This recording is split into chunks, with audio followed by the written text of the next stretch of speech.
আজকে দেখো আমি কিন্তু বিন্নি চালের ভাত রান্না করব। তার জন্য দেখো আমি প্রথমে কিন্তু চালটা ভালো করে ধুয়ে নিয়েছি, প্রায় 5 বারের মতো আমি চালটা ধুয়েছি। তো এখন আমি আধা ঘন্টার জন্য কিন্তু জলে চালটা ভিজিয়ে রাখবো, ঠিক আছে। আধা ঘন্টা পরে দেখো আমি জলটা ফেলে তারপর কিন্তু এখন জলটা ঝরিয়ে ফেলে দিয়েছি। এখন দেখো একটা কড়াইয়ের মধ্যে আমি জল দিয়ে দেব। আমি যেটা দিয়ে জল দিচ্ছি প্রায় 1 ক্যান এটা দিয়ে জল দেব, কারণ যেহেতু সেটা যে চালটা আমি আধা ঘন্টা ভিজিয়ে রেখেছিলাম তাই বেশি জল দিতে হবে না। আর বেশি জল দিলে কিন্তু ভাতটা একদম নরম হয়ে যাবে, খেতে একদম ভালো লাগবে না।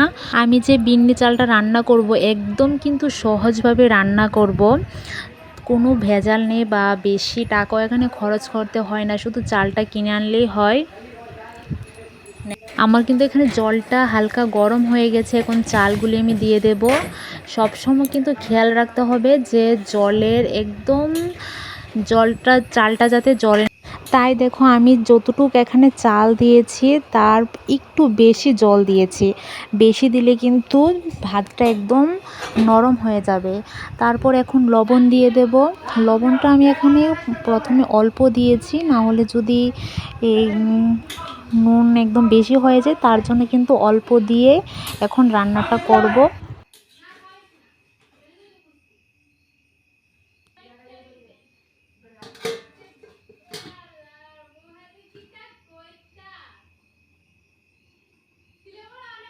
বিন্নি চালটাই কিন্তু একটু ঘন ঘন লাড়তে হয়, না হলে কিন্তু কড়াইয়ের নিচে লেগে যেতে পারে।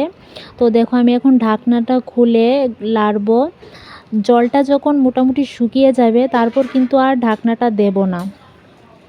আর ঘন ঘন কিন্তু নাড়লে কিন্তু এটা একদম কড়াইয়ের নিচে লেগে যাবে। আর কার কার বিন্নি চালের ভাত খেতে ভালো লাগে অবশ্যই কমেন্টে জানাবে। বিন্নি চালটা ভালো লাগে কিন্তু অল্প, অত বেশি না। মানে এগুলি খেতে পারি না, এত আঠালো হয় আর গলার মধ্যে আমার লেগে যায়, তার জন্য কিন্তু আমি এগুলি খেতে পারি না, আমার একদম ভালোও লাগে না। তো কার কার ভালো লাগে অবশ্যই কমেন্টে জানাবে। আর যারা যারা আমার ভিডিওটা দেখছো অবশ্যই একটা লাইক, একটা কমেন্ট, যারা নতুন আছে অবশ্যই চ্যানেলটা সাবস্ক্রাইব করে দিও। আর যারা যারা কমেন্ট করবে আমি কিন্তু তাদের সবার ভিডিওগুলি গিয়ে দেখি।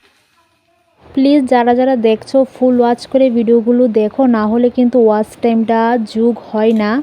তো যারা যারা আমার ভিডিও ফুল ওয়াচ করে দেখবে আমি কিন্তু তাদের ভিডিওগুলো ফুল ওয়াচ করে দেখে আসি।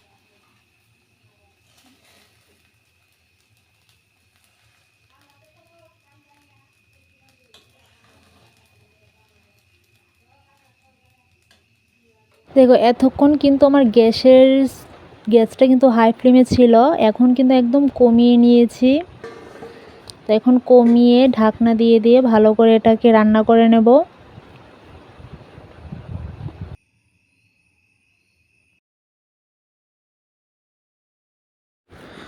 ভাতটা কিন্তু আমার রান্না হয়ে গেছে, দেখতেই পারছো একদম আঠালো হয়েছে, তোমাদেরকে না ধরে দেখালে বুঝতে পারবে না।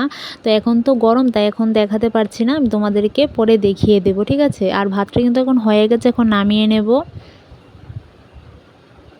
তোমরা দেখতে পেরেছো যে আমি কতটা সহজভাবে বিন্নি চালটা রান্না করেছি। আর সত্যি এরকম করে রান্না করলেও ভাতটা অনেকটা টেস্টি হয়, তোমরা অবশ্যই ট্রাই করে দেখো।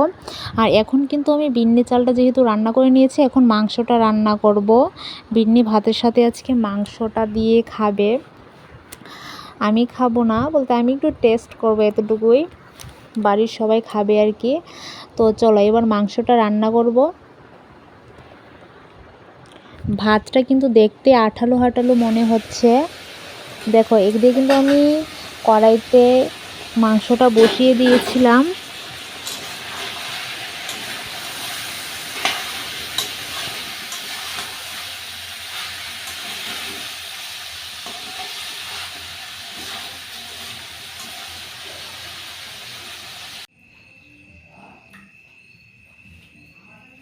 দেখো আমি কিন্তু একদম অল্প করে থালায় নিচ্ছি, এটাও খাবো কি না জানি না, কিন্তু অল্প করে নিয়েছি।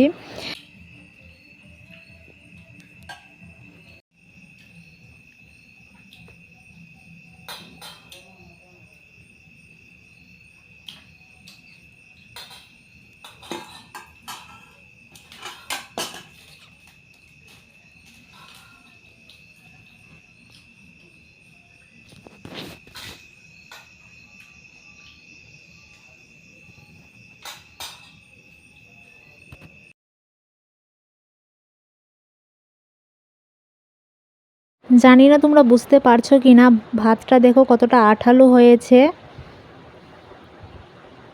এই আঠালোর জন্যই কিন্তু আমি খেতে পারি না এগুলি। আমার জন্য আলাদা আমি ভাত রান্না করেছি, জানি আমি এগুলো খেতে পারবো না, হাজার টেস্টি হলেও আমি খেতে পারবো না।